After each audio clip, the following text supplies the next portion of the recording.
네, 저는 막스 플랑크 플라즈마 피스 연구소에서 하이레벨 서브팀에서 일하고 있는 강각석입니다. 저 오늘 톡은요, 먼저 저에 대한 소개를 좀 하고요. 그 다음에 이제 독일의 연구기관들이 어떻게 구성되어 있고, 저희 막스 플랑크 연구소를 비롯한 여러 연구원들이 어떻게 구성되어 있는가 하고요. 또 다음에 독일의 교육, 그리고 에듀케이션 시스템과 관련돼서 대학들이 어떻게 되는가를 대해서 좀 이야기를 나눠보겠습니다.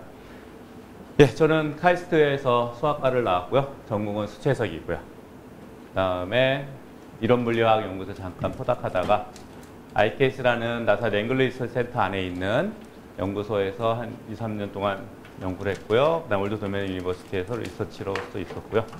그 다음에 브루크헤이븐 내셔널 랩, 여기가 아주 가속기로 유명한 데인데요. 거기서 컴퓨테이셔널 사이언스 센터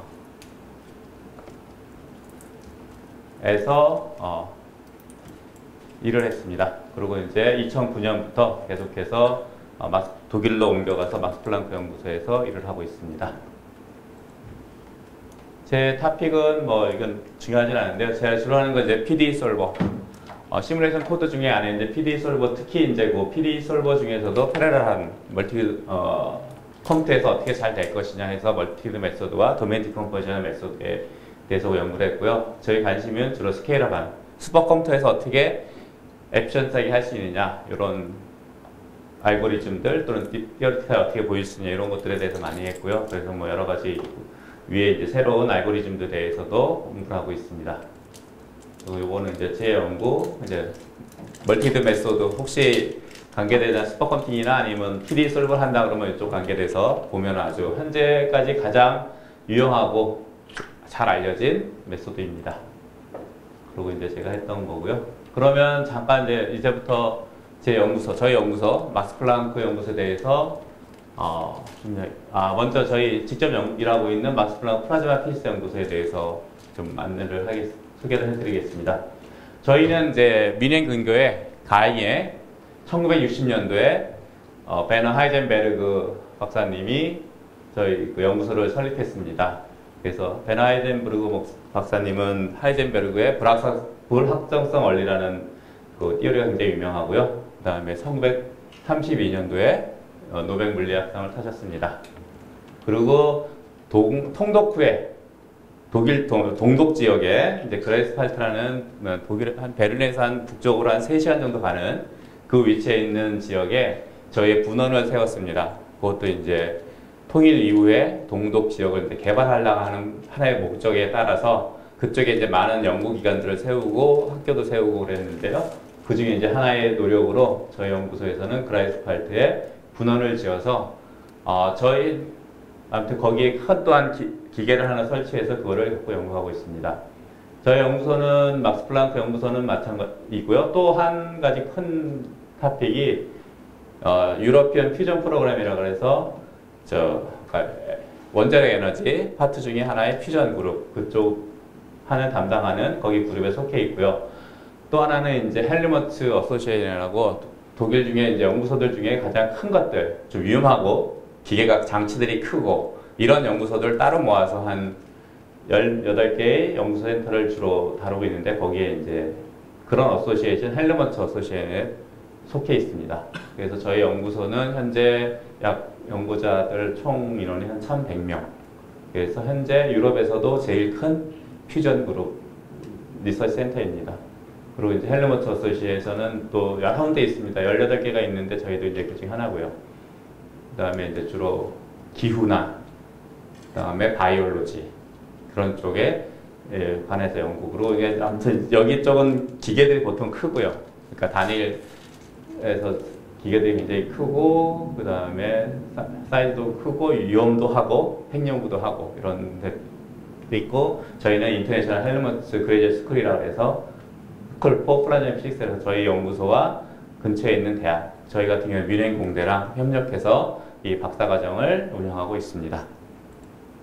그래서 이제 이것이 이제 저희들이 갖고 있는, 저희 연구소에서 운영하고 있는 큰 기계 중에 두 개를 운영하고 있습니다. 하나는 이제 아스테 업그레이드라고 해서요.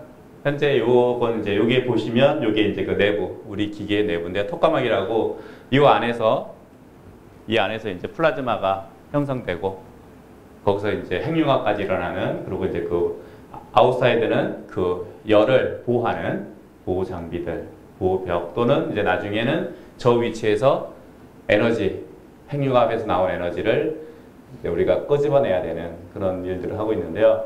이 기계가 굉장히 잘 만들어졌어요. 실제적으로. 그래서 기대 수명을 넘어서 지금 거의 30년 가까이 운영되고 있는데요.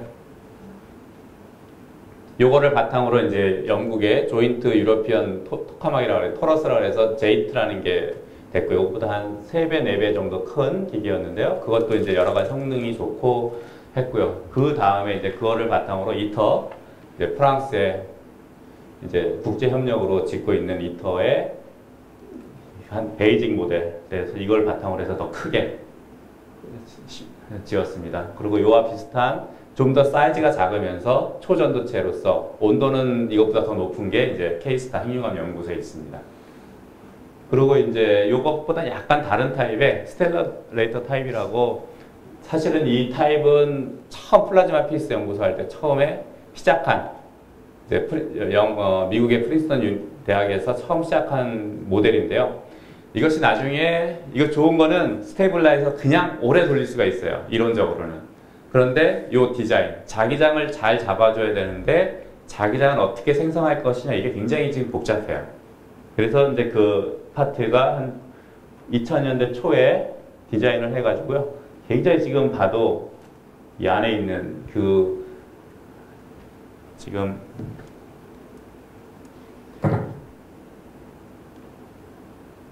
안 보이네. 그러니까 요런 굉장히 지금 이게 복잡해요. 이게 전선이 가는 부분인데요. 이쪽 파트들이, 요게 이제 다 초전도체로 해갖고 전선이 가는 부분인데 그 부분들이 굉장히 복잡한데, 저거를 5파트로 나눠가지고 조립을 해갖고 지금 만들었습니다. 그래서 지금 요거는 2015년에 완성이 되고요. 2016년에 메르켈 총리가 와갖고 시동 버튼을 누르면서 지금 오퍼레이션을 시작했습니다. 그리고 이제 저희들 연구소에서 또 하나 이제 저희 그룹 디파트먼트에서 주로 하는 시작한 것은 누메리컬 메소드 플라즈마 피직스. 이렇게 이렇게 이제 실험 장치가 굉장히 커지면서 기간도 오래되고, 그러면 그것보다는 시뮬레이션 코드로서 어느 정도 해결을 하자. 그리고 이터를 오퍼레이션 하는데 필요한 것들을 시뮬레이션으로 우선 준비를 해보자 해갖고, 이제 저희 그룹들이 2012년에 시작했고요. 그래서 이제 저희들은 주로 이제 이런 물리학자들하고 수학자, 수체적 하시는 분들이 모여서 플라즈마 피직스를 하고 퓨전 리액터를 위해서 어떤 연구들을 하고 어떤 수정 메소드 또는 어떤 시뮬레이션을 해야 되느냐, 이런 걸 하면서 저희 그룹도 여기에 참여했습니다. 저희 그룹은 그래서 이제 실제적으로 원하는 건 그 시뮬레이션 코드를 디벨롭하는 거, 그거를 이제 주 목적으로 하고 있고, 저희들이 이제 시뮬레이션 코드를 만들면 우전에 갖고 있는 아스텍이나 Z 또는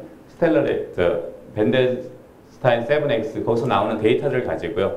이 시뮬레이션 코드가 옳다, 이거를 이제 베리피케이션 하고, 그 다음에 이제 우리가 주요시 하는 거는 그 코드를 가지고 이터나 또는 그 후에 데모라고 이제 실제 리액터, 리서치, 이제 발전기를 만들 때 어떻게 할 것이냐 하는 파트를 하고 있습니다. 그래서 지금 현재 저희 컴퓨터와 저희 팀, 그 후에는 하나의 큰 센터를 만들려고 계획하고 있습니다.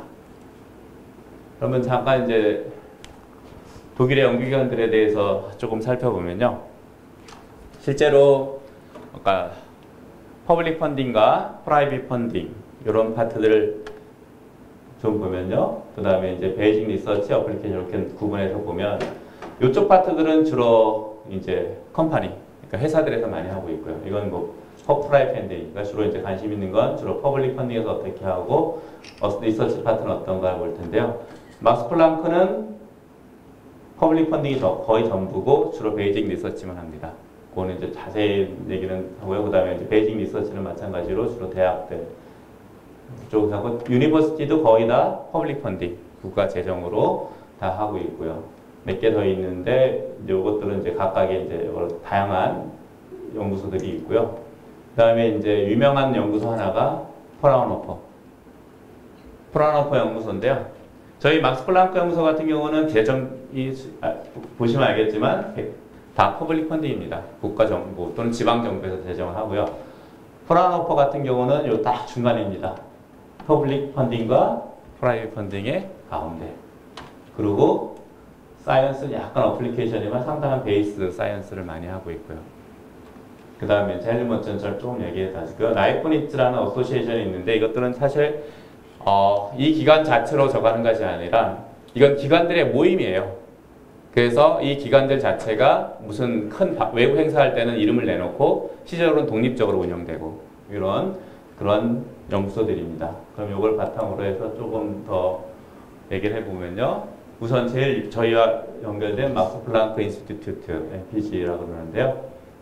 이 기관은 사실은 그러니까 약간은 구분해줘야 되는 게 막스 플랑크 어소시에이션이라는 막스 플랑크 소사이어티라는 그룹이 있어요. 그거는 리딩 리서처들 그러니까 이루고 있고요. 그분들이 각 연구소의 리더 그룹입니다.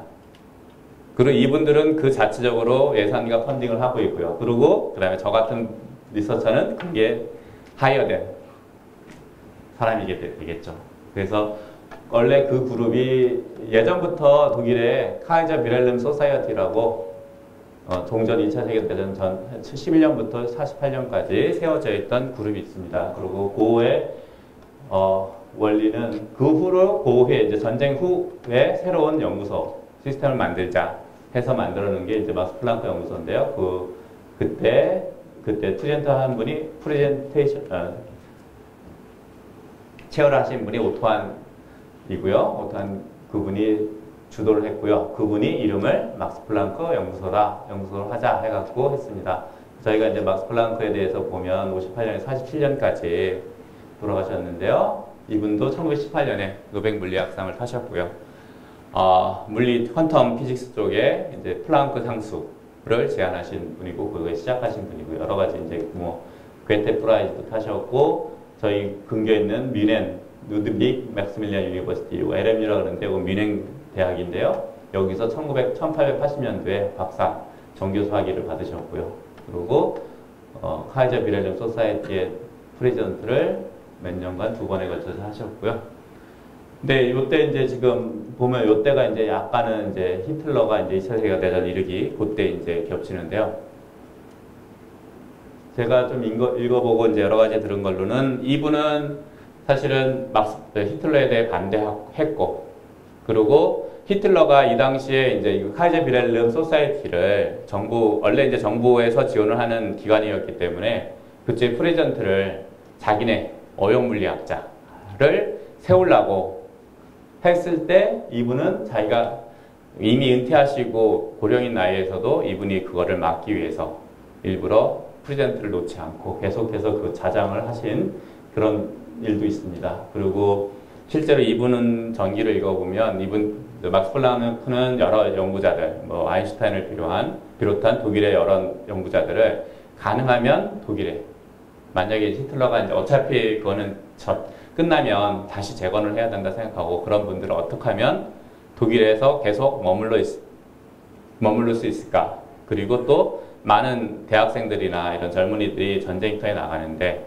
그 중에 이쪽 연구자들은 어떻게 하면 내보내지 않고 계속 유지할 수 있을까를 굉장히 고민 많이 하시고, 그런 거에서 많이 노력하면서 히틀러에 대해 그 협조도 안 하고, 그러면서 이제 중간에 카이저 비렐름 소사이어티가 재정이 끊겼어요, 정부로부터. 그런 경우에 이제 미국의 이제 록펠러 재단으로부터 지원을 받아서 연구소를 계속 운영하고, 그러고 나서 그러면서도 이제 여러 유명한 과학자, 특히 유태계 과학자들이 히틀러 그 정부에서 죽이려고 하는 것들을 피하게 하기 위해서 인맥을 동원해서 네덜란드 이런 것을 통해서 미국으로 보내서 미국에 정착할 수 있게끔 그런 많은 노력도 하셨습니다. 현재는 84개 연구소가 있고요. 주로 이제 자연과학이나 생명과학, 그 다음에 사회과학, 휴머니티 이런 쪽에 있고요. 5개의 연구소가 외국에 있고요. 저희 대한민국에는 이제 포항에 2개의 센터가 있습니다. 센터는 연구소보다는 좀 작고요. 그냥 주로 이제 협력하는, 그러니까 본원 이제 연구소에 또 같이 협력하는 그런 해서 두 개의 센터가 있습니다.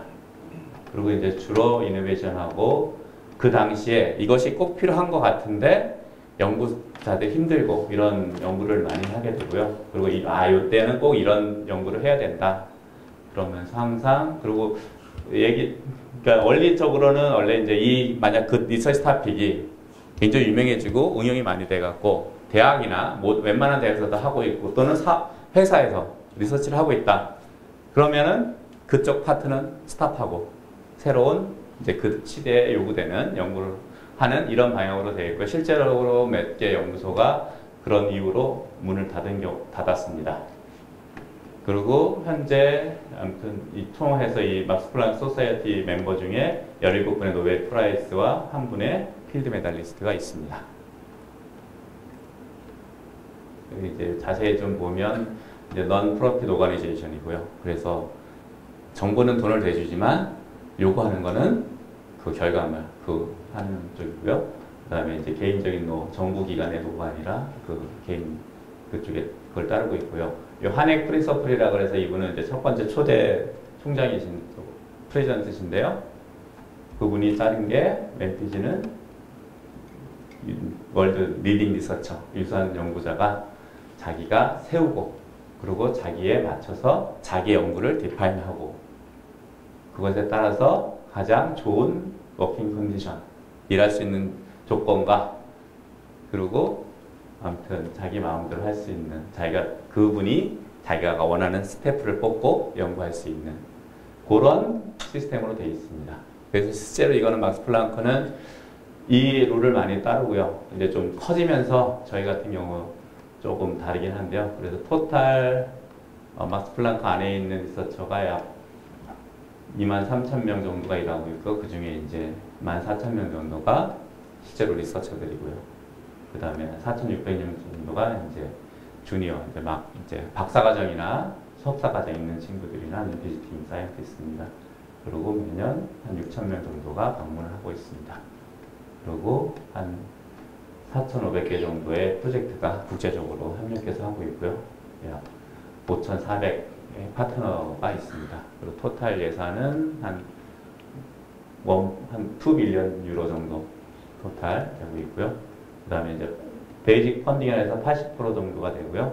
이제 이 퍼블릭 펀드의 약간 스타일이 버짓이 두 가지가 있는데 한 가지는 독일 중앙정부에서 50%를 되고요. 50%는 스테이트, 지방정부. 그 연구소가 위치한 지방정부에서 되고 있습니다. 근데 이제 저희 연구소는 조금 규모가 크고 일이 좀 워낙 저에서 좀 다른데요. 저희는 이제 90%가 페더럴 정부에서 90%를 내고요. 벨은 정부에서 10% 이렇게 하고 있으면서 거기다 이제 저희 많은 프로젝트 연구비는 유라톰, 그러니까 유럽 아토믹 에너지 그쪽 연구에서 나오고 있습니다. 그 다음에 이제 한국에서 많이 따라하고 있다는 프라운호퍼 연구소. 프라운호퍼 연구소는 조셉 폰 프라운호퍼라는 베른의 연구자며 발명가, 그 다음에 이번 엔터프레너를 이름을 따서 연구를 했고요. 여기는 베이직하게는 우선 리서치, 어플라이드 된 리서치를 하고 있습니다. 그래서 많이 팔아야 되는 거고요.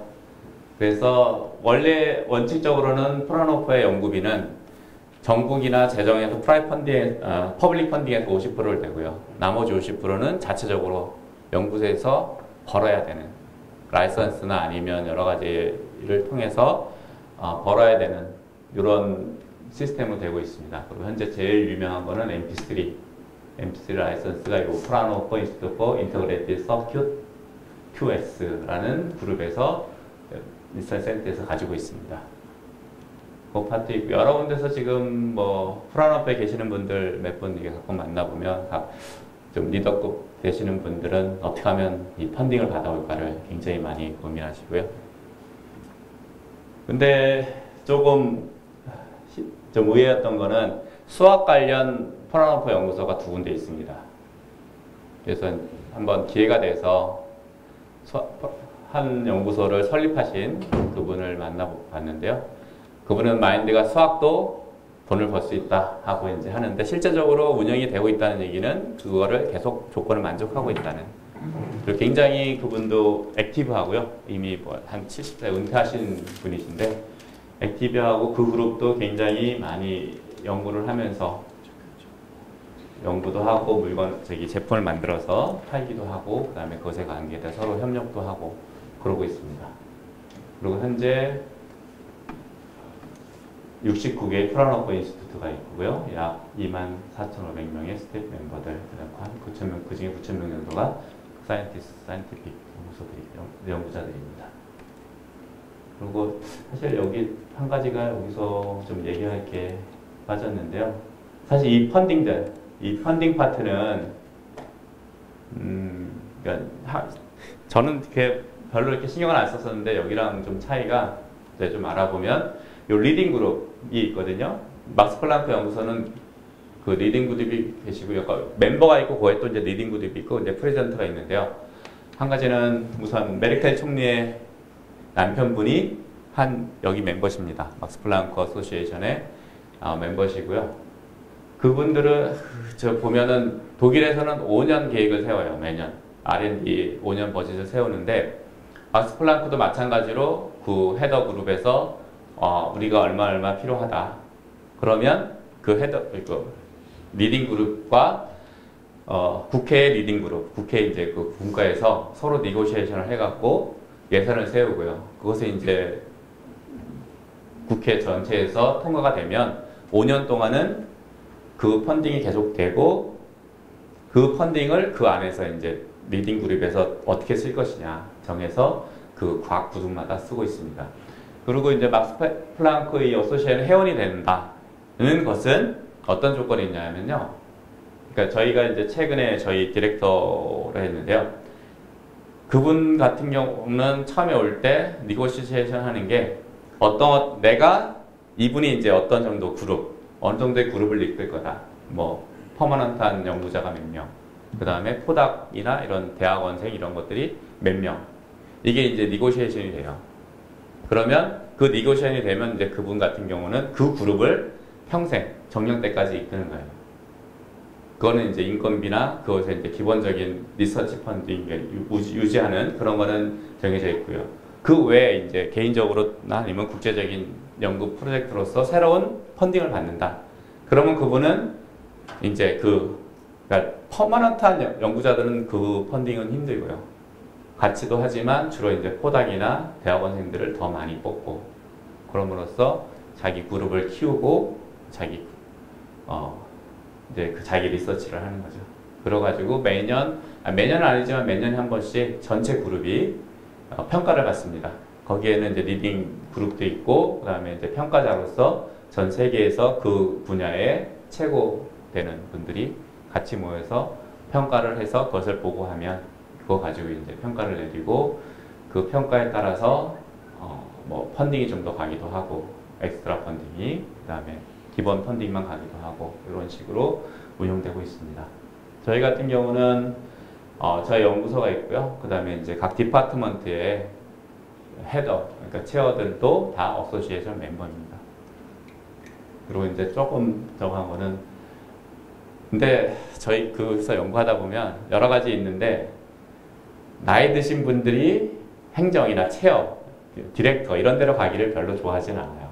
특히 이제 연구를 많이 하시는 분들은 좋아하지 않는데 그 이유는 그러니까는 그쪽으로 가면 거기서 일하는 게 50%, 자기 리서치 하는 게 50%, 아니면 좀 더 바빠지면 자기 리서치는 10%, 시간을 이렇게 할애하면 그 월급도 거기에 비율해서 좀 나오게 되거든요. 그러면서 이제 그쪽 일이 많아지니까 리서치를 못하는 경우도 생기고, 그리고 이제 저희가 왔을 때 저희 그룹의 이제 디렉터가 조금 있다가 이제 전체 디렉터로 됐는데, 그런 이유, 근데 그분이 좀 젊어요. 그렇게 저희보다 한 몇 살 안 많은데, 그리고 이제 다른 좀 나이 드신 유명한 연구자분들도 계신데, 연구소 내에서는 젊은 분, 가능하면 거의 이제 둘 다 멤버가 될 수 있는 조건이 된다. 그리고 이제 뭐 이끌 수 있는 된다. 그러면 우선은 젊은 사람을 세워요. 그 이유는 왜 그러냐면 이 막스 플랑크 어소시에이션 그분이 은퇴하면 새로운 멤버를 뽑아야 되는데 그 멤버가 진짜 전 세계적으로 알려져 있고 그 정도 되는 사람이 돼야 되기 때문에 여차하면 이 분을 세울 수가 없는 경우가 생겨요. 그러면 디파트먼트가 잠시 멈추거나 아니면 결국은 닫아야 되는 경우가 생겨요. 그러다 보니까 여러 가지 안정성을 생각해서 전문 분을 헤더로 디렉터로 딱 뽑아놓으면 그분이 은퇴할 때까지는 그 그룹은 보장이 되는 거예요. 그래서 이제 주로 했고요. 그리고 이제 현재 저희 디렉터가 여자분 시빌리 군터인데요. 굉장히 잘하세요. 유럽에 쪽도 잘하시고 있고. 아무튼 그 그룹도 지금 디렉터를 뽑기 위해서 굉장히 노력을 하다가 어떤 일도 있었냐면 처음에 이제 그분이 디파트먼트 이제 조그만 거기 디렉터를 하시다가 총괄 디렉터로 가시면서 이 디렉터가 비어 있는데 그럼 어떻게 할 거냐? 처음에 했는데 적당한 사람을 못 찾았어요. 그래가지고 그 전에 이끄시던 은퇴하신 분이 한 3년 정도를 임시로 맡으셨어요. 왜냐하면 그분 이미 이제 멤버이기 때문에 그런 제약이 없고 그래서 맡다가 그 다음에 또 뽑는데 잘 안 되고 여러 가지 경우들이 있어 한 2년, 3년 정도를 그냥 약간 임시 체제로 가다가 결국에는 한 1년 전, 작년인가 아마 디렉터를 세워서 그쪽을 운영하고 있습니다. 그리고 어떤 경우는 어떤 그룹은 원래 2개의 디렉터가 있었는데 두 분 다 은퇴하면서 새로운 분을 둘 다 세우지를 못하는 상황이 생겨서 하나의 그룹으로 만들어서 한 분만 세우는 이런 경우도 있었고요. 그래서 여러 가지 이제 상황상, 여건상, 그리고 이제 사실 독일에서는 많은 분들이 연구하시는 분들은 자기 연구만 하고 싶지 괜히 행정 이런 거 하기 싫어하더라고요. 그래서 우선 가능하면 젊은 분들 그리고 능력이 있으면 정림사를 세우는 이런 상황이 돼 있습니다.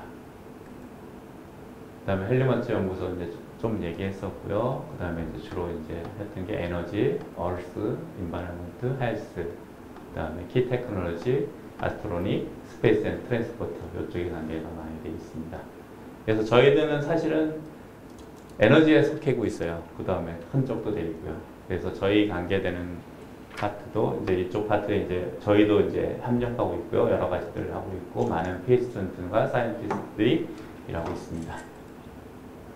그 다음에 라이프치 어소시에이션은 주로 이 라이프치 하면 물리학자시고 수학자이면서 이제 철학자신데요.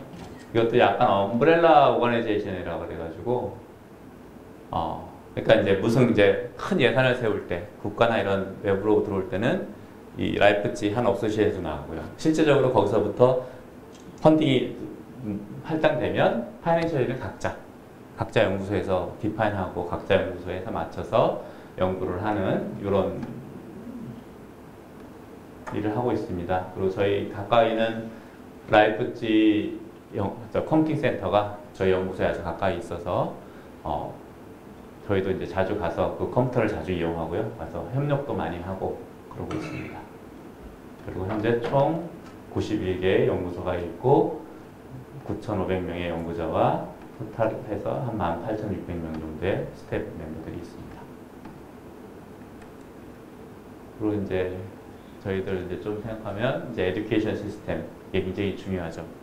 그래서 여러 가지 좀 있긴 한데 사실은 이제 독일에서는 초등학교 엘레멘트 스쿨을 4년까지 다닙니다. 그리고 4학년 그리고 그 뒤에 이제 세컨더리 되는데요. 세컨이라고 해서 짐나지움이 있고요. 그 다음에 레알슐레, 하프슐레, 그 다음에 세컨더리 스쿨도 있고요. 그 다음에 이제 게잠트 스쿨 뭐 이런 식으로 돼 있는데 그 다음에 뭐 스페셜 스쿨은 완전히 따로고요. 근데 주로 보면 짐나지움은 목적이 아비투어를 하고 아비투어를 통해서 대학을 가는 게 목적이에요. 아비투어는 이제 뭐 대학 입학 자격시험 정도 됩니다. 근데 그거는 이제 10학년, 12학년 이렇게 되고요. 그 다음에 이제 레알슐레는 10학년까지 있고요. 그래서 레알슐레 압솔루스 하면 어떻게 보면 우리나라의 그냥 고등학교 졸업장 정도 됩니다. 그 다음에 하프슐레는 9학년까지 있고요. 그러니까 5년 정도 하는 거죠. 그 다음에 게잠트 스쿨은 이제 이게 이제 섞여 있는 게 이제 게잠트 스쿨이고요. 하프슐레가 있습니다. 그리고 이제 요러면 학생들이 뭐 하느냐? 하프슐레 나오면은 이제 실제적으로 일할 수 있는 일을 하면서 이제 멘토 들어가서 여러 가지 일들을 시작하게 되죠. 그리고 이제 내야술래도 보통은 많은 경우 학생들이 그냥 그 자리에서 나와서 직업학교나 이런 데 가서 직업을 배우면서 일을 하는 이런 식으로 하고요. 그 다음에 그 외에 이제 뭐 버케이셔널 스쿨에서 누구나 이제 왔다 갔다 할 수 있는 그런 스쿨들도 있고요. 그러면 이제 요 4학년 때 어떻게 하느냐? 엘레멘터리 스쿨 4학년 때는 4학년 때 성적을 가지고 졸업할 때 선생님이 얘 학생은 어디까지 갈 수 있다고 써줍니다. 그래서 짐나지움 갈 수 있는 학생은 짐나지움, 내야술래, 하프술래를 갈 수 있습니다. 라고 그 성적표를 줘요. 그 다음에 만약 짐나지움 못 갈 학생들 같으면 내야술래나 하프술래만 갈 수 있으면 되고요. 마지막 하프술래는 누구나 갈 수 있게 하고요. 그러고 나서 이제 10학년까지는 하고요. 그 다음에 아비투어는 세 단계로 가는데요. 내신은 11학년 성적과 12학년 성적. 그리고 12학년 마지막에 또 아비투어 테스트라고 해서 시험을 봅니다. 이제 이거는 약간 스테이트마다 주마다 조금 다른데 저희 이제 메일은 주에서는 5과목을 테스트합니다. 그래서 그 테스트한 과목을 요때 성적 3분의 1, 3분의 1, 고성적 3분의 1 해갖고 최종 성적을 냅니다. 그러면 이제 그거에 따라서 합격하느냐, 원 한 과목이 너무 못하거나 그러면 이제 합격이 안 되고요. 그래서 전체적으로 우리나라만 하면 D급 한 5점 만점에 한 2점 이상 되면 이제 패스를 하는데요. 그 패스를 하면 그거를 가지고 아비투어 이제 대학에 어플라이를 합니다. 그리고 지금 현재 옛날에는 이런 데 있고 사실 옛날에는 짐나지움 가는 게 굉장히 졸업하는 게 적었어요. 근데 요새는 많이들 해갖고 한 50% 가까이 짐나지움 가려고 그러는 경우도 있고요. 그다음에 엘레멘터리 스쿨에서는 그래서 선생님들이 4학년 때 처음에 갈 때 우리는 언제 시험을 봅니다. 그런 얘기를 많이 해요. 옛날에는 거의 선생님이 그냥 이렇게 하면 아무 소리나 했었는데 요새는 조금 달라져갖고 부모들이 짐나지움을 그래도 좀 보내려는 부모들이 있어서 정확하게 한다고 매번 시험을 보고 만약에 얘가 이제 내야술래만 가라 그랬는데 부모는 짐나지움 보내고 싶다. 그러면 이제 선생님이 그걸 보여줘야 되죠. 그리고 약간의 이제 세컨더리 스쿨이라는 게 또 있어서, 그랜마 스쿨이라는 게 있어서 만약에 하프술래 정도만 갈 수 있다 그랬는데, 그래도 학생이 짐나지움에 가고 싶다. 그럼 한 1년 정도를 요 세컨더리 스쿨 또는 그랜마 스쿨로 가서 한 1년에 2년 정도를 보내면 그 자기에 맞춰서 다시 짐나지움으로 갈 수 있는 그런 시스템으로 되고 있습니다. 그리고 사실 독일은 별로 이렇게 대학에 대해서 신경을 안 쓰고 또 그리고 학생을 막 고생시키지 않아요. 그러니까 선생님들은 엄청나게 애들한테 이것저것 하라고 하고요. 보고 있는데 만약에 얘가 못한다. 못할 것 같다. 그리고 선생님을 이렇게 만나러 가면은 어느 부분부터 얘가 힘들어한다. 그러면 선생님이 어떻게 하느냐. 짐나지움 선생님이 얘기를 하는 게 얘는 여기서 고생하느니 내야술래 가서 편하게 공부하는 게 좋습니다 하고 추천을 합니다. 그러면 내야술래 가기도 하고 또는 하프술래 가기도 하고 그리고 여기 유급제도가 있습니다. 그래서 F가 하나 있거나 하나가 2개 있거나 또는 성적이 낮은 게 2개 있으면 1년을 유급해야 됩니다. 그리고 두 번째 유급되면 학교를 못 다닙니다. 그 학교는. 그래서 여기서 못 다니면 여기로 내려가야 됩니다. 네, 그런 식으로 되어 있고요. 또 한 가지 아비투어를 그때 시험을 못 봤다. 패스를 했는데 성적이 안 됐는데 나는 좋은 과목이나 좋은 대학을 가서 공부를 하고 싶다. 그러면 한 1년을 놀거나 아니면 1년 동안 딴 일을 하고 있으면 그 경력에 따라서 아비투어 성적이 올라갑니다. 독일은 올라가요. 놀기만 해도 조금씩 올라가요. 그리고 따로 시험 보거나 그러면 더 올라가고. 그래서 농담삼아 얘기하는 게 그냥 패스만 하고 10년 동안 놀면 의대 갈 수 있는 성적이 나와요. 근데 그걸 다냐? 이게 아마 다음에 내가 유니버시티 얘기하면서 좀 더 얘기하는 게 좋을 것 같은데요.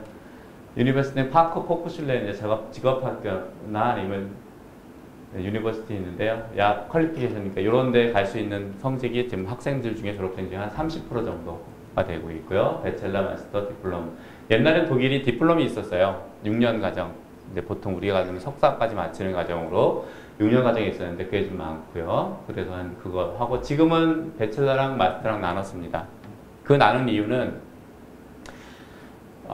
뭐 이것도 독일 그 얘기해야 되는데 독일은 웬만한 대학들이 성적하고 크게 안 하고 많이 받아줘요. 공부하기를 원하면.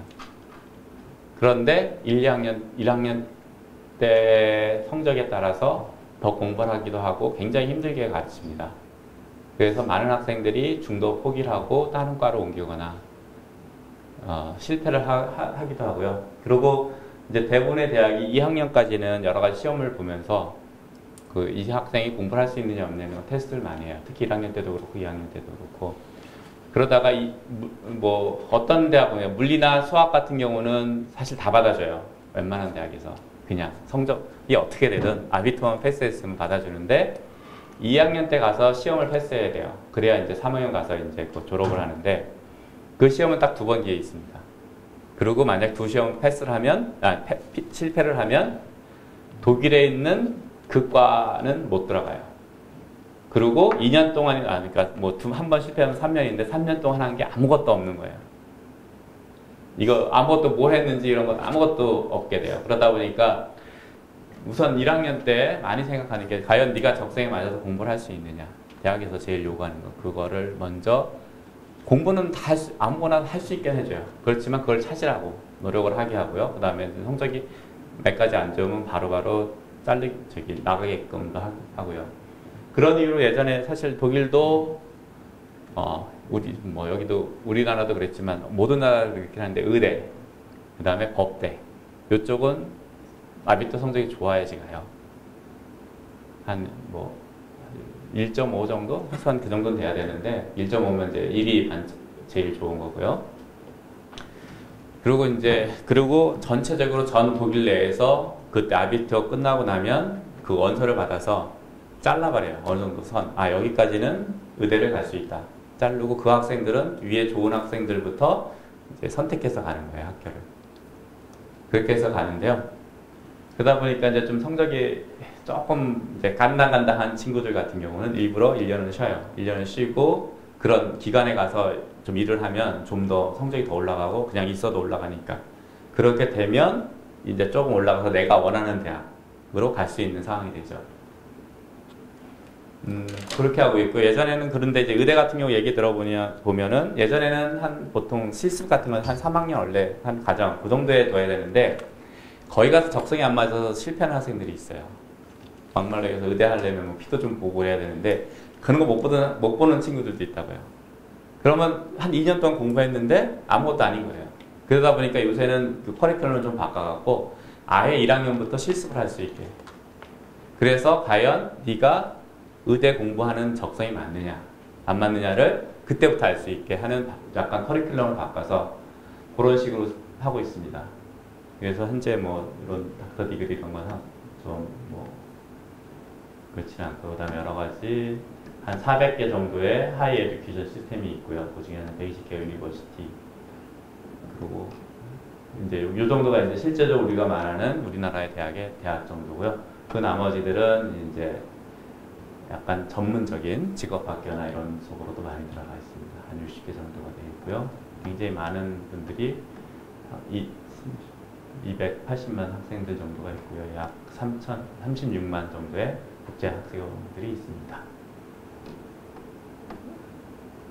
여러 가지들이 있는데요. 우선 보면 독일 대학은 학생들한테 거의 공짜입니다.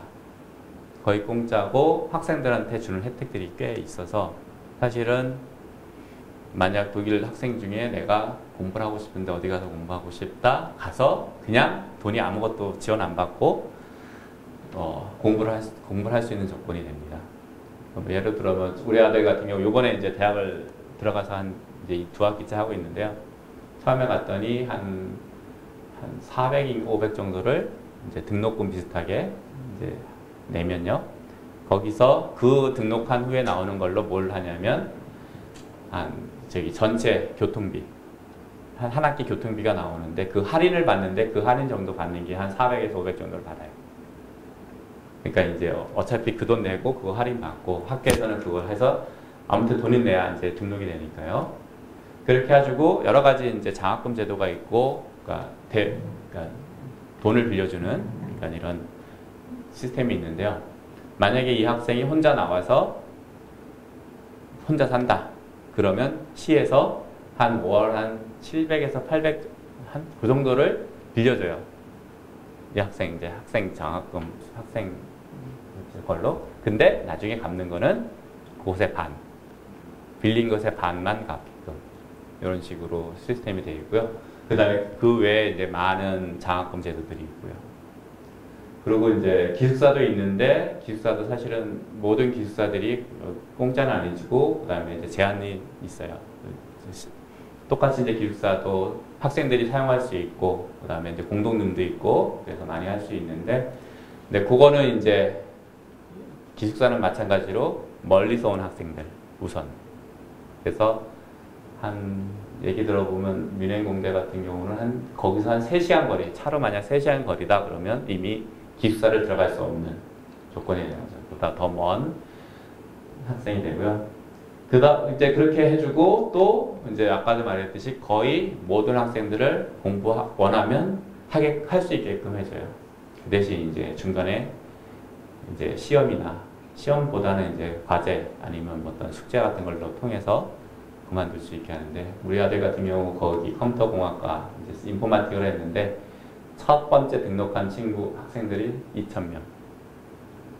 작년 이제 9월에 2,000명 정도가 등록을 했거든요. 그러고 얘기 들어보면 올 2학기 때 등록한 학생들이 1,400명.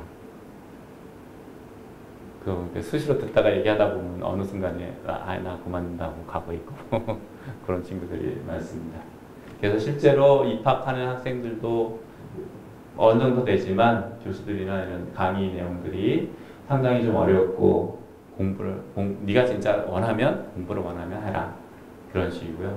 실제적으로 뭐 요거는 이제 졸업할 때 얘기인데 저희도 이제 항상 마지막에 이제 어느 공부할 거냐 이제 선생님들하고 상담을 하게 되는데 몇몇 선생님들하고 상담하다 보면 그 얘기를 해요. 지금 나이도 어린데 지금 가서 공부하지 말고 한 1년 정도 놀러 가면서 이제 세계 여행도 하면서 경험을 쌓고 그 다음에 네가 하고 싶은 거를 하는 게 어떻겠니? 그러니까 선생님들이 아이들이나 학부모한테 그런 거를 추천을 해요. 근데 이제 사실은 뭐 저희 같은 경우는 애들 군문제도 있고 사실 애가 어느 정도 정해놓여 있기 때문에 그냥 들어가서 공부하라고 그렇게 얘기를 했죠. 그래서 이제 했습니다. 아무튼 이 정도 하고요. 또 이제 궁금한 거 있으면 이제 질문을 받도록 하겠습니다. 그 PhD 코스 같은 경우에는 여기 서재 있는 곳이랑 대부분 다 그 인스티튜트랑 다 조인해서 하는 거예요? 아니면 학교 자체에서만 하는 거예요? 여러 가지가 있습니다. 근데 이제 보면은 각 연구소에서 박사과정 프로그램이 있는데 거기 나올 때는 항상 어느 대학하고 같이 돼 있는 경우가 있고요. 그 다음에 일반 기업들, 뭐 BMW나 BMW나 여러 가지 회사들도 각자 프로그램이 있는데 거기서 나오는 것도 있고 그 다음에 학교에서 자체적으로 나오는 게 있어요.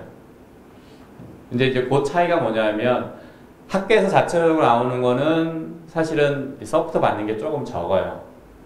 그리고 연구소에서 하는 거는 똑같은 수준의 사람을 고용할 때 드는 비용만큼의 서포트가 들어가요. 그러니까 일반 기업도 마찬가지고요. 거의 그래서 조금 큰 대학이나 큰 회사나 이런 데는 대부분이 대학과 조인트 하는 프로그램, 박사과정 프로그램이 있어요. 그래서 그쪽에서 하이어하면 그 친구는 거기 연구소나 회사에서 월급을 주면서 박사과정을 받게 해요. 그래서 보통 얘기 들어보면 그 나이 또래 사람이 회사에 취직했을 때 한 90% 정도 박사과정이기 때문에 일을 하는 건 일을 하지만 그곳에 이제 박사과정 포션을 한 10%를 빼고 그 정도를 똑같이 합니다.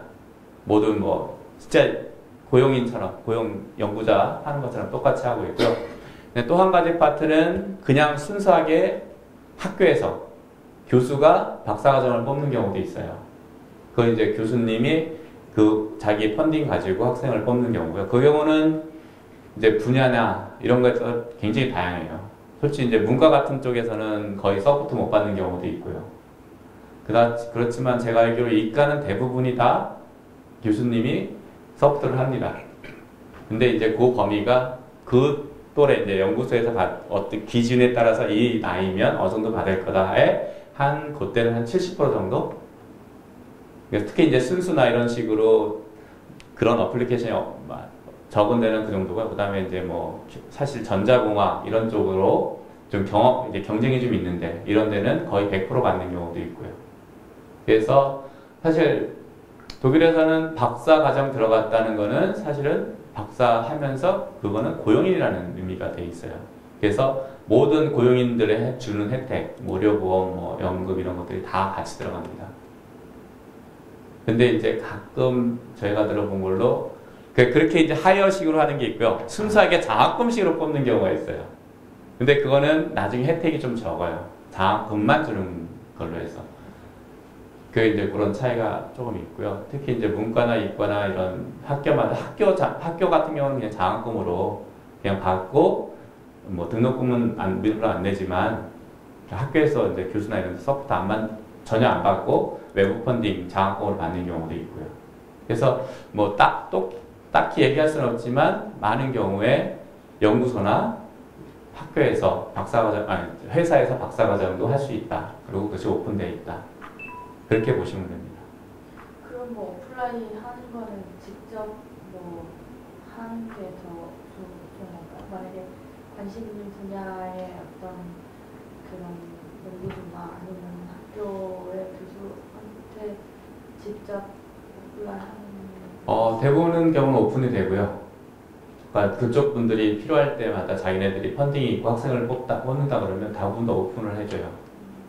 그걸 보시고 거기다 직접 어플라이 하는 경우도 있고요. 그 다음에 학교 같은 경우 내가 관심 있다 그러면 직접 컨택을 하면 아마 상당수 분들이 아마 대답을 친절하게 해주실 겁니다. 그리고 그렇다고 해서 뭐 그냥 바로 되는 거 아니고 상당히 심사 과정이 까다롭고 심사 과정을 상당히 체계적으로 하고 저희 같은 경우도 이제 매년 한두 명씩 박사과정도 뽑고 석사과정도 뽑는데 항상 어느 정도 이제 서류 심사가 끝나고 되면 저희들 그냥 오픈해서 공개 심사를 해요. 그래서 그냥 와서 직접 세미나를 하라고. 그래서 거기 이제 디파트먼트 있는 분들 전체가 그냥 모여서 이 친구가 뭐 하고 있나 세미나를 발표하면 거기서 이제 질문도 하고 그 발표한 내용들에 대한 질문 이런 걸 하면서 이 친구가 실제 그 전에 일을 잘 했느냐 이런 걸 이제 판단하면서 그게 이제 잘 되면 바로 이제 박사과정을 뽑는 거죠. 석사과정도 마찬가지고. 유럽 쪽에는 약간 그런 인포메이션이 별로 없어가지고 그런데 제가 듣기로는 독일 쪽에는 박사과정 코스웍이 거의 없다고 들었는데 예, 유럽 쪽은 대부분이 코스웍은 없고 근데 세미나는 좀 있어요. 학생들을 위한 세미나는 세미나 과정으로 저희 같은 경우도 매번 세미나를 IHPP 그쪽 HEPP에서 세미나를 해요. 근데 그거는 뭐 그 학생들만 위한 건 아니고 다 누구나 들을 수 있는데 이제 주로 목코스는 그런 학생들을 위한 거죠. 그러니까 사실은 코스웍이다 하는 거는 어떻게 보면 전공 분야 쪽은 없어요. 그러니까 가서 직접 일하면서 배우고 교수님하고 컨택하고 논문 쓰고 세미나하고 세미나 듣고 이러면서 배우는. 그렇지만 또 따로 이제 조그맣게 그 스킬 같은 거 배우는 이런 코스는 좀 있어요. 그런 평가는 그냥 본인의 그 논문 주제에 맞게 논문 발표하고 이런 게 다. 그러니까 이제 입학 과정 할 때는 이제 이때까지 뭐 했고 네가 뭘 하고 있냐 이제 이때까지 뭘 했을 때 잘했느냐 아니면 그걸 정확히 했는데 발표하는 것도 좀 보고요. 그런 쪽으로 하고 만약에 이제 박사과정을 한다 하면은 이제 그 지도 교수가 만족할 정도의 수준을 해야 되죠. 근데 그게 상당히 까다로울 때가 많아요. 요새는 조금 경향이 바뀌었다고 그러기는 하는데 예전 같은 분들 얘기 들어보면 박사를 해서 논문을 열심히 썼는데 교수님이 마음에 안 들어갔고 계속 리젝트하거나 아니면 좀 더 하자 좀 더 하자 해갖고 뭐 10년 15년 끄신 분도 있고 근데 이제 요새 같은 경우는 조금 그런 게 덜하는 경우가 저희 같은 경우 박사과정 펀딩이 예전에는 한 3년, 기본 3년에 뭐 조금 연장이 되고 있었는데 이게 좀 줄어갖고 무조건 3년에 끊어져요. 펀딩이. 그러니까 만약에 자기가 3년 동안 박사과정 학위를 못 끝냈다.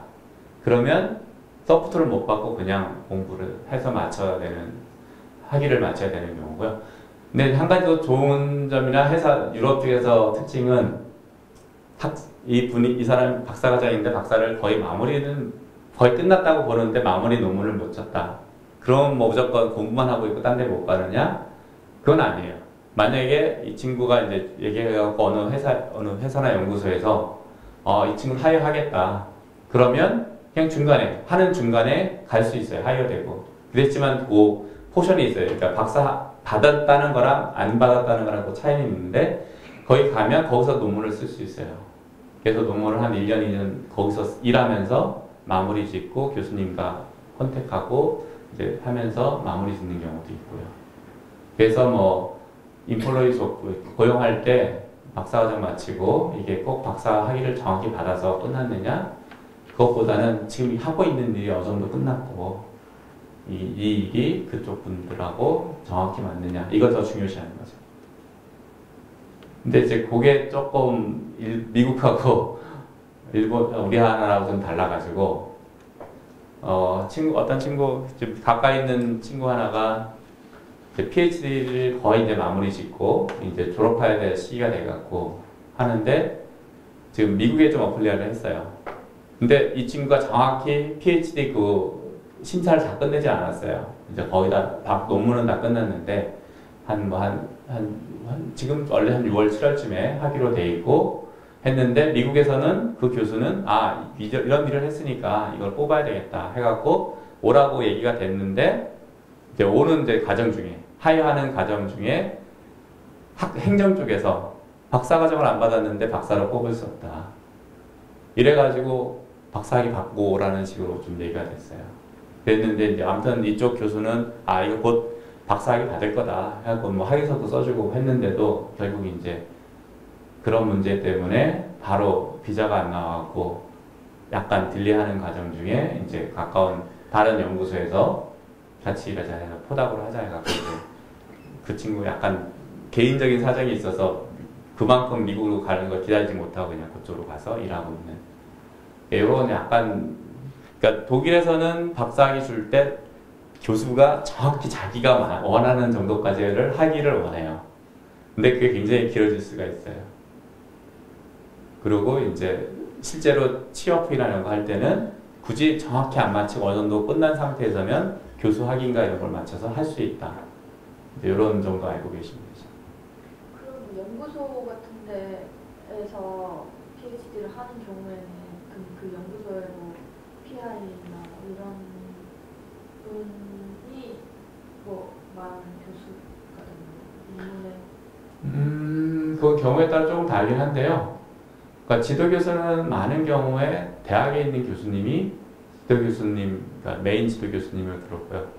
그 다음에 이제 공동 지도교수 비슷한 개념으로 해서 같이 일하시는 분들이 몇 분 들어가고요. 또 항상 보면은 그렇게 해서 한 두 분은 정해지고요. 나머지 이제 심사하는 분들은 주위에서 같은 분야나 아니면 다른 뭐 신학연 박사과는 원래 여러 분야에서 심사를 할 수 있게 되어 있고요. 그래서 외부에서도 많이 하고요. 그걸 이제 경우에 따라서 이제 맞춰서 하는 거고 주로 이제 두 분 정도가 공동 지도 교수 비슷하게 하죠. 근데 메인은 주로 학교에 계신 분들로 이루어지고요. 외국 학생들도 독일 학생과 거의 동일한 어떤 혜택을 받을 수가 있나요? 아니면 차이 있어요? 그러니까 대학생뿐 아니라 그 밑에 그 진단 지원 뭐 그다음에 초등학교 이런 데 네, 아무튼 우선 대학, 그러니까 석사, 박사는 차별은 없어요. 그러니까 이제 그 학생이 들어왔다 하면 똑같은 혜택을 다 주죠. 그 대신 이제 차별은 없다고 보면 되고요. 대학 수업도 입학할 때만 조금 구별을 하지 입학하고 나서는 자기 능력. 그건 뭐 독일이건 미국 외국인이건 이건 상관이 없어요. 근데 이제 독일에 입학할 때 조금 까다로운 게 독일 입학 대학 자격 시험이 있어요. 외국인들 학생을 위한. 그러면서 우선 그 자국에서 고등학교 졸업하고 대학 시험을 봤다는 대학 입학 자격이 된다는 것을 증명하는 단계가 있고요. 그것이 되면 일반 대학에서 요구하는 거는 독일어가 어느 정도 되고 너가 정말 독일어에서 독일 대학에서 수업을 받을 수 있는 수준이 되느냐 하는 그 독일어 테스트랑 그 약간의 또 테스트가 있어요. 그거를 패스해야 대학에서 받아줘요. 근데 이제 그게 이제 수준이 보면 꽤 높아요. 그러니까 원래 독일 수준에서 보면 최소한 독일 하프슬레 압수를 받을 정도의 최소한 독일어가 그 수준은 돼야 그 자격이 돼요. 그래서 이제 그것이 있고요. 그러니까 사실 크게 적은 없어요. 그리고 이제 대학생들한테는 의료보험 쪽에서도 좀 혜택이 있고요. 그거는 이제 학생 의료보험으로 해서 일반인보다 좀 더 싸게 할 수 있는 게 이제 학사, 석사, 박사 뭐 모두 공이 그런 식이고요. 사실 박사는 많은 경우 고용인이니까 거기서 이제 의료보험이 해결되고요. 근데 이제 그렇지 못하고 그냥 서포트 못 받고 가는 경우는 학생보험이 좀 있어서 그런 건데 그것도 좀 나이별로 조금 차이가 있어요. 몇 살까지는 다 해주고 몇 살 넘어가면 그걸 안 해줘요. 그래서 그런 거는 있는데 그리고 이제 사실은 독일 대학, 독일 고등학교, 뭐 짐나지움 이런 데는 초등학생은 그냥 어떻게든 다 받아줘요. 4학년까지인데 이제 보통 이제 어려서 오는 경우 이제 독일어를 좀 배우라는 경우는 좀 있어요. 그렇지만 아무튼 의무적으로 받아주게 돼 있고요. 뭐 한 가지가 근데 이제 나이가 됐는데 얘를 이제 입학한다고 이제 보통 입학 시기로 가면 얘기 나오는 게 얘가 독일어가 되니까 얘가 독일어를 알아듣고 할 수 있느냐. 근데 좀 그렇게 선생님이 간단한 독일어 그냥 조금 지시를 했을 때 반응을 하고 못하고 그러면 얘 좀 독일어 좀 배우고 오게 유치원에서 1년을 보냈다 내년에 오십시오. 나이가 좀 많아도 그냥 그런 얘기들을 많이 하고요. 요새 이제 시스템이 좀 바뀌어서 만약에 짐나지움을 갈 아이가 됐다. 그러면 마찬가지로 그러니까 따로 스쿨이 좀 있어서 한 6개월 정도 독일어만 배우고 할 수 있는 여건을 주고요. 그 다음에 이제 어떤 그런 경우도 있고 그 다음에 이제 좀 외국에서 왔다 그러면 그러니까 우선 독일어를 제일 중요시하고요. 왜냐하면 수업을 다 독일어로 들어야 되고 그러니까 그리고 이제 기회를 좀 주기도 해요. 그럼 한 그냥 게스트 학생 이런 식으로 해서 한 1년 정도, 2년 정도를 있다가 네가 진짜 공부를 할 수 있다. 그럼 정식 학생으로 해서 이제부터는 정식으로 성적도 매기고 이제 유급도 시키고 그러는데 그러니까 저희 때 우리 애들 한 2009년, 2010년에 갔을 때만 해도 그게 이제 많지 않아가지고 학교별로 그냥 교장 선생님이 어떻게 판단하느냐 이런 것도 굉장히 중요해요. 그래서 그런 학생을 게스트로 받아줄 거냐 아닐 거냐. 그리고 이제 게스트로 받아주면 한 1년, 2년 정도를 그냥 다니게 하고 수업 듣게 하고 그 다음에 평가를 해서 거기서 이제 패스를 하면 정식 학생으로 받고 졸업할 수 있게 하고 아니면 딴 데로 가십시오 하는 조건들을 내주죠. 근데 사실 제일 좀 어려운 게 사실 뭐 한국 학생들이나 어떤 학생들이 보면은 수학은 잘해요. 그리고 우리 아들도 물론 미국에 있었기 때문에 영어도 굉장히 잘하고 그래서 아예 어떤 공부는 영어로 공부하는 게 더 편한 경우도 있고 그런데 얘는 이해를 다 했는데 시험을 보니까 독일어 다 써야 되는 거예요. 그러면 우리 생각에는 독일어 좀 틀려도 내용 다 맞고 그러면 봐주겠지 했는데 선생님이 착 거는 거 보면 문법이 틀린 거. 그러니까 이제 뭐 역사 이런 데서 시험을 봤는데 얘가 틀린 게 뭐냐면 다 문법이 틀린 거예요. 독일어 아직 익숙지 않으니까. 그래서 독일에서는 독일어 학교에서는 독일어를 굉장히 하고 그것을 못 따라가면 쉽지 않다. 그래서 많은 분들이 사실 인터내셔널 스쿨도 좀 다니고 있는데 거기 같은 경우는 이제 개인 정비를 내고요. 이제 일반 공립대는 다 풀이고 그렇게 내고 있고 뭐 예. 근데 이제 조금 경비가 들어가긴 하는데 뭐 세금 혜택도 좀 받을 수 있고 그런 경우는 그래서 그렇게 생활하고 있습니다. 안녕하세요. 연구기소 연구소에서 온 김은정입니다. 제가 예전부터 유럽으로 해외 취업을 계속 준비하고 있는데요. 제가 여태까지 쌓아온 정보에 의하면은 특히 독일 같은 경우에는 독일어 실력을 요구하는 경우도 많고 그리고 무엇보다도 그 나라에서 학위를 하는 게 훨씬 유리하다고 그러더라고요. 근데 물론 학위가 그 나라 취업을 보장해주는 건 아니지만은 그리고 또 한국 학위만 있더라도 취업이 되는 경우도 있으니까 근데 사실 학위를 하려니까 아무래도 쉬운 결정이 아니죠. 박사님이 봤을 때는 어떤가요? 근데 이제 학위 자체는 그렇게 크게, 그러니까 주로 이제 연구소 분위기가 좀 다를 수도 있는데요. 막스 플랑크 연구소 같은 경우는 구체적인 연구소에서 거의 다 영어만 되고 하면은 그렇게 저거는 구분은 없어요. 근데 이제 맞아 좀 약간 좀 작은 연구소나 회사 이런 데는 독일어를 많이 요구하는 경우도 있고요. 그리고 현재는 우선 커뮤니케이션이 돼야 되는 게 중요하니까 영어가 정도 돼야 되고요. 최소한 커뮤니케이션 하려니까. 그리고 아마 근데 사실은 그 정도 레벨, 그러니까 우선 연구소 레벨이나 이런 박사 과정을 뽑을 때는요. 학위를 그렇게 어디서 했느냐? 이거는 내가 보기에는 그렇게 관심은 없어요. 과연 이 사람이 한 일이 우리한테 도움이 돼서 이 사람의 능력이 우리한테 도움이 될 수 있는 사람이냐? 아니면 우리가 데리고 와서 이제 박사과정 일을 시킬 수 있느냐 바로 이제 그런 걸 더 보는 거죠. 근데 이제 제가 느끼는 거는 그 학생들 이제 와서 이제 가끔 이제 포닥 같은 거 이렇게 해서 이제 세미나를 그냥 다 오픈하고 저희들도 같이 가서 들어보거든요. 그러면 이제 결정 경영되는 거는 어떻게 과연 발표를 잘하고 그 일들이 진짜 우리 이제 그 하는 일하고 딱 맞느냐 이게 더 중요하죠. 그러니까 발표를 자신 있게 하고 일을 내가 했다는 거 정확하게 하고 그럼 각각의 이제 좀 무시할 수 있는 거 잘 아는데 관심 있어 그걸 물어봤을 때 그것에 대한 대응을 잘 하고 그리고 진짜 이 발표하는 토픽이 그 학생이 굉장히 많이 인볼브해서 실제로 그 학생이 한 것이다. 그런 거를 더 보는 거죠. 그러니까 이제 어떤 일들을 했는데 그 일들을 잘 할 수 있느냐? 그것이 진짜 우리 연구소에 필요하냐?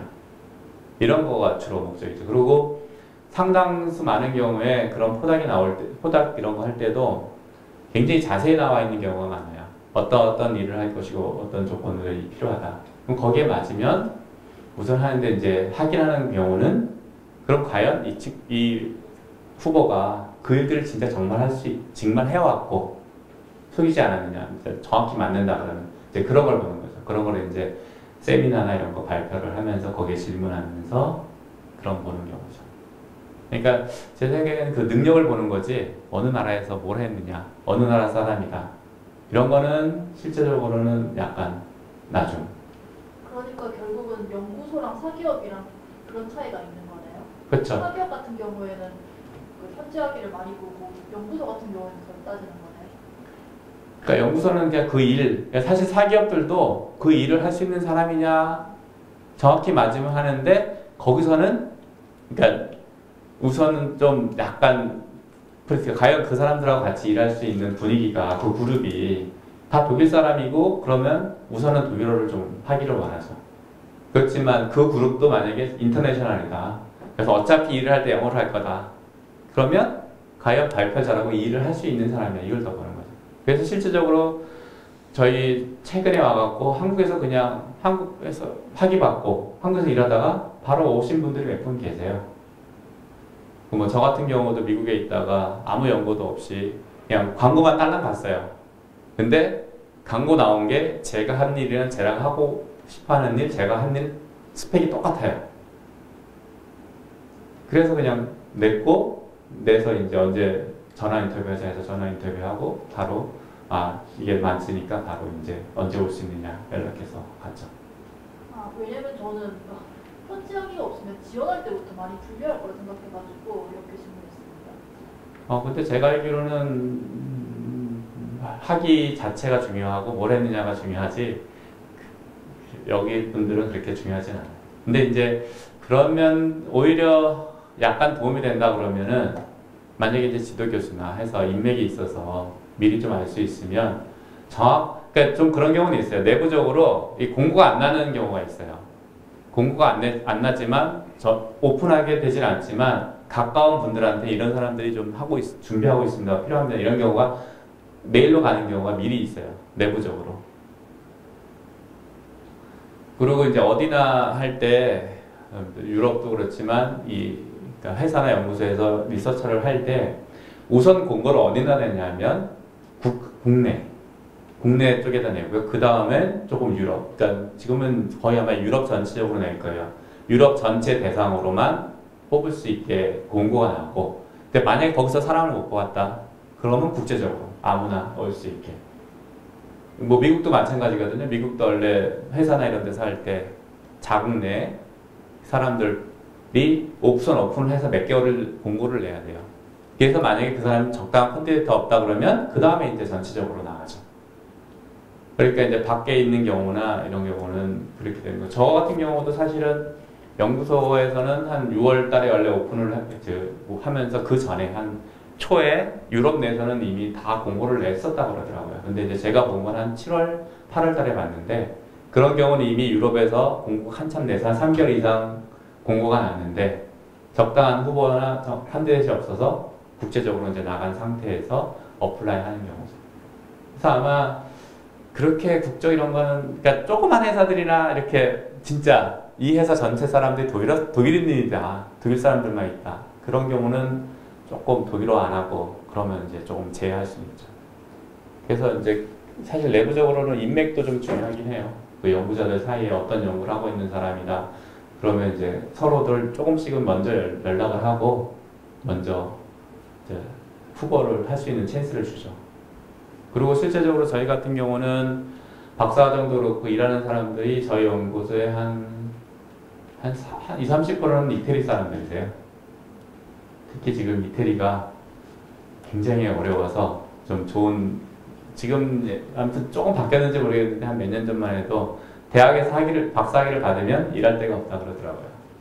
왜냐하면 새로운 교수나 이런 쪽을 채용하지 않고 있는 상황이고 그런 기준이었기 때문에 그래서 좀 뛰어난 학생들이 박사 과정부터 독일이나 프랑스 쪽으로 많이 나와요. 그래서 저희 쪽도 굉장히 많고요. 그리고 저희가 사실 뭐 이태리가 한 차로 한 7, 8시간 분이 안 걸리기 때문에 많은 연구소 중에 하나죠.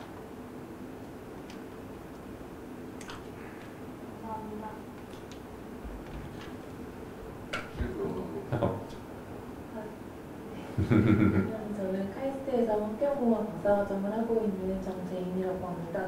저는 이제 올해 졸업을 하고 내년쯤에 포닥으로 가려고 생각을 하고 있는데 우리나라나 미국 같은 경우에는 일단은 정말 말씀하신 대로 이제 프로젝트가 교수님이나 연구원분의 프로젝트가 있으면 그거에 맞는 연구원의 포닥을 뽑으려고 하잖아요. 근데 제가 이제 엔지니어링 쪽을 하고 있다 보니까 사실 제가 사사고과로는 막스플랑크 연구소에 딱 매칭이 되는 분야가 있진 않았어요. 근데 그럴 경우에 이제 제가 포닥으로 내가 어떤 프로젝트와 아주 유사하게 내가 어떤 연구를 하고 싶다라고 하면 그렇게 지원을 할 수도 있나요? 그러니까 저기 만약 공고가 안 나와 있는 경우나 이럴 때는요 교수님 하는 탑까지 다 봐갖고 그러니까 교수님하고 어느 정도 연관이 될 수 있는 토픽 이런 분을 찾아서 그분한테 연락을 해야지 아마 그냥 연구소로 그냥 하면 안 되고요. 그리고 사실 환경공학 쪽이다 이런 쪽이면 제 생각에는 헬르머츠 연구소들을 좀 확인해 보는 게 좋아요. 헬르머츠 연구소 쪽에서는 그쪽 부분들을 많이 하고 있거든요. 에너지나 환경 뭐 이런 바이오 쪽도 많이 하고 아마 그래서 그러니까 꼭 막스플랑크는 조금 약간 기초예요. 순수 쪽이라 해갖고, 그러니까 만약에 약간 어플라이드 했다. 물리, 아니면 물리 이런 쪽 아니고, 환경공학이나 뭐 기계, 이런 쪽 했다 그러면, 막스 플랑크 내에서는 사실은 찾기는 쉽지 않아요. 근데 이제 헬르머츠 연구소들 중에는 그런 쪽 하는 데도 있고요. 그리고 프라우노퍼 쪽도 있는데 이제 거기도 상당히 아마 여러 가지로 오픈되어 있을 거예요. 아, 그러면 후다 제가 박사과정을 마치고 바로 후닥으로 가려다 보니까 아직까지 경력이 많이 부족한 편이에요. 근데 이렇게 젊은 학생들, 박사과정을 전공 바로 그 학생들이 후닥으로 가는 경우도 혹시 보셨나요? 대부분이 그렇죠. 박사과정 받자마자 이제 포닥으로 오는 건데 그런 경우는 이게 이제 사실 뭐 바로 원래 다 그렇게 가는 경우를 예상을 하고 교수님들도 이제 뽑는데 근데 이제 준비를 많이 해야 되는 거죠. 거기 학생들 같은 경우가 이제 제가 봤을 때는 상당히 발표를 잘해요. 근데 이제 그런 준비도 잘 하셔야 나중에 이제 우선은 이제 이 전공하고 그분들이 요구하는 거랑 맞춰줘야 되는 거고요. 그럴 때 이제 어느 정도 맞다 그러면 그 다음에 실제로 와서 발표를 하는데 이제 그게 중요하죠. 그 발표를 잘해야 이제 실제로 할 수 있냐 안 하냐 이제 이런 걸 많이 따지니까. 감사합니다. 국가의 우선 연구소에서 나왔는데 막스 플랑크가 솔직히 분화하는 시스템이 있잖아요. 만약에 자기에 맞는 다른 근원의 사람하고 코업을 하고 싶으면 조직 이동이 잘 될 수 있는지 그런 의미적인 것으로 하면 되는지 첫 번째고 아마 기업체하고 프로젝트 하려면 응용 쪽이니까 아마 프라모터 쪽이 가까울 것 같은데 그쪽에서 저희가 만약에 사업도 파트로 컨소시엄 그쪽에 있는 관련된 업체를 해서 그쪽하고 같이 협력하는 때면 그쪽 프라모터에 연결하면 그게 정보가 통용이 될 수 있는 사안이에요. 네, 우선 잠깐 이제 연구자 그거 같이 일하고 있는 막스 플랑크 내에서 하는 거는요. 사실은 아예 옮기지는 않아요. 옮기지는 않는데 내가 이 일을 하고 있다. 그러면 웬만하고 이쪽도 관심 있다 그러면 사실 코어는 자연스럽게 가서 해요. 그냥 자체적으로. 그러기도 하고 그러니까 내가 뭐 사실 리서치 해답국은 자기가 정하면 되니까 문제 없고요. 약간 그 밑에서 이제 퍼머넌트를 하면서 하는 경우는 그 헤더랑 디렉터랑만 얘기하고 언제든지 가서 얘기를 할 수 있어요. 그리고 저희 같은 경우는 수시로 저희 이제 가까이에 한 4개 정도, 4개, 5개 정도의 막스 플랑크 연구소가 있어요. 근데 뭐 일하고 그쪽 사람이 일하고 있다? 내가 똑같이 그냥 동등하게 가서 일할 수 있고 언제든지 협력할 수 있고 그거는 아무 문제가 없어요. 막스 플랑크 내에서는. 그리고 실제적으로 저희 같은 경우는 원래 이제 저희 컴퓨팅 센터가 막스 플랑크 전체 커버하는 막스 센터가 사실 저희 연구소 안에 있었다가 최근에 독립을 했어요. 새로운 막스 플랑크 연구소로. 그렇지만 뭐 저희들 가서 수시로 가서 그냥 얘기하고 프로젝트 있으면 하고 같이 이제 코업도 같이 하고 그 다음에 이제 궁금한 거 있으면 가서 그냥 언제든지 가서 물어보고 그러다 서로 관심 있으면 더 깊이 들어가기도 하고 그런 시스템은 자유롭죠. 그러니까 자기가 하는 일에 뭐 협력 관계돼 있거나 아니면 그 만약에 일반 좀 허물한타한 경우나 아니면 자기 관심 있는 경우 디렉터에만 허락만 있으면 실제로 자기 여기서 안 하는 거라도 가서 같이 할 수 있는 경우도 많고요. 그래서 그거는 막스 플랑크 연구소 같은 경우는 크게 벗어나지만 않으면 굉장히 자유롭게 할 수 있는 여건이 되어 있고 그걸 뭐 활용하고 있고요. 그 다음에 프라우노퍼 같은 경우는 사실 정확히는 잘 모르고 이제 기업 쪽하고는 사실 제가 그쪽은 저기 안 해서 하는데 그쪽도 가능하면 많은 거를 이렇게 뭐 숨기거나 이런 쪽은 아니에요.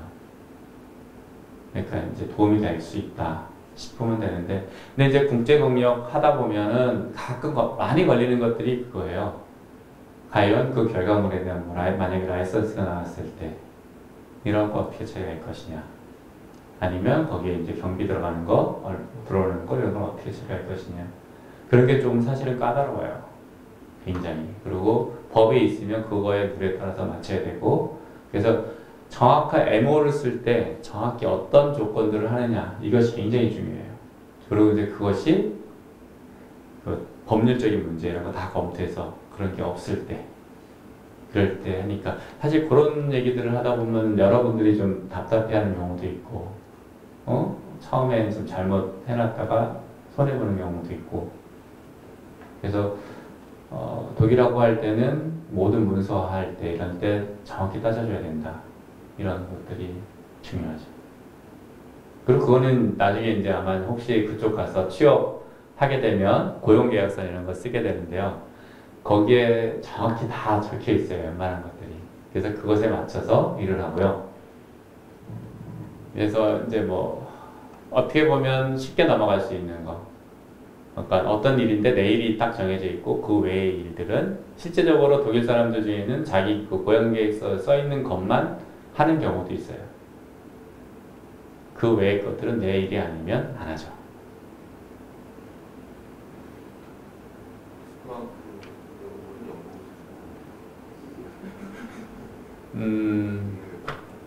아니요.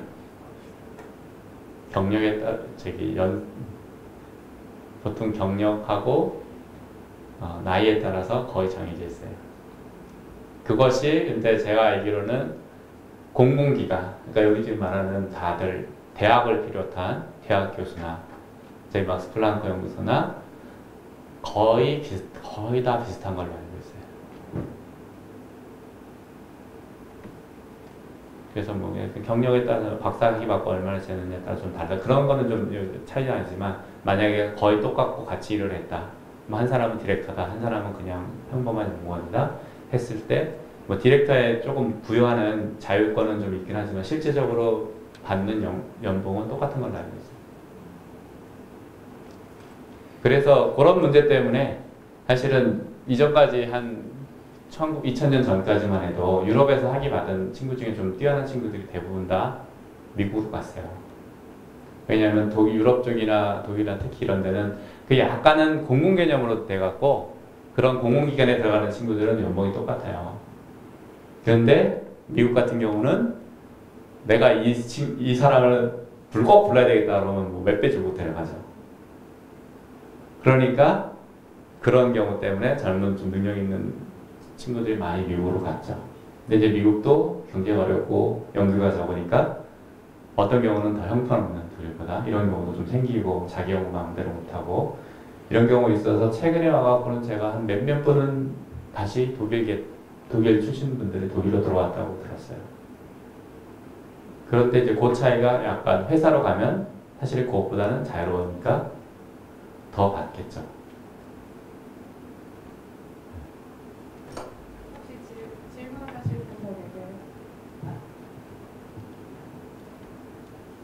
한양대학교 재료공학과 석사과정 중인 최누리라고 합니다.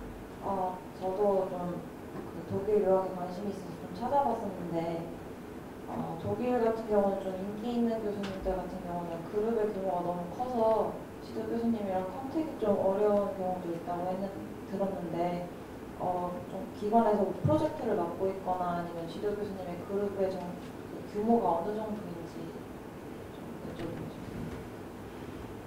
그거는 맞아요. 어떤 파트들은 그러니까 하는데 이게 보통 교수님 독일에서 프로페서하고 이제 하면은 그분은 해벨리티를 마치고 한 5, 6년 돼서 다시 논문을 굉장히 크게 쓰면서 그러니까 하나의 그룹을 본인이 그룹을 만들 수 있는 조건을 받고 가신 분이세요.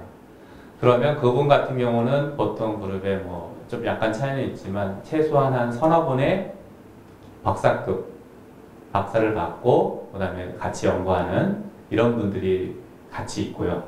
그 외에 이제 포닥이나 이제 박사과정생들 이런 식으로 자기가 니고시에이션에서 저희 학교랑 저희 니고시에이션에서 다 받는 거거든요. 그러면 주로 이제 나중에 학생들이 가서 주로 컨택할 분들은 포닥 또는 그 밑에서 연구하시는 교수님들. 그리고 실제 지도 교수는 심한 경우는 한 달에 한 번. 아니면 특별한 모임이 있을 때만 만나는 경우도 있고요. 그래서 그거는 실제로 맞는데 그건 교수님이 유명하면 유명할수록 규모가 커요. 왜 그러냐면 아까 얘기했지만 연봉 문제를 니고시에이션을 못해요. 그러니까 아무리 내가 뛰어나고 딴 데서 컴플렉트 많이 하고 그렇다 그래도 그 학교한테나 아니면 연구소한테 나 연봉 더 주시오 할 수가 해도 하면 그럼 나가십시오 이렇게 나와요. 그런데 그런 상황에서 내 연구자, 내 밑에 있는 교수급을 한 서너 명 더 원한다. 아니면 박사과정, 아니 포닥을 한 3명 정도 더 원한다. 이건 니고시에이션이 가능해요. 그러니까 이런 식으로 약간은 공공기관에서는 그렇게 이루어지기 때문에 그러니까 유명하신 분들은 자기 펀딩도 있고 그러니까 가능하면 자기 연구를 더 하기 위해서 더 많은 사람을 하여하고 싶어 하죠. 그러면 이제 연구소나 대학에서는 그분을 계속 유지하기 위해서는 더 줘야 되는 거죠. 그만큼은. 그러다 보면 점점 커지면 유명하신 분은 진짜 그 안에 한 뭐 4, 50명 될 수도 있고 그러다 보면 이제 그 밑에 계시는 그 연구 교수 계시는 이런 식으로 계시는 분들한테 주로 또 지도를 받는 상황이 일어날 수도 있죠.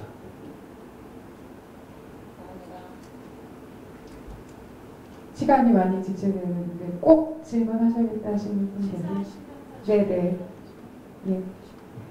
예, 일단 이것으로 마치도록 하겠습니다. 이 독일에 대한 시스템을 저희가 굉장히 생소하고 잘 모르시는 분들이 많은데 오늘 많은 궁금증을 강갑조 박사님이 해결해 주셨다고 생각해요.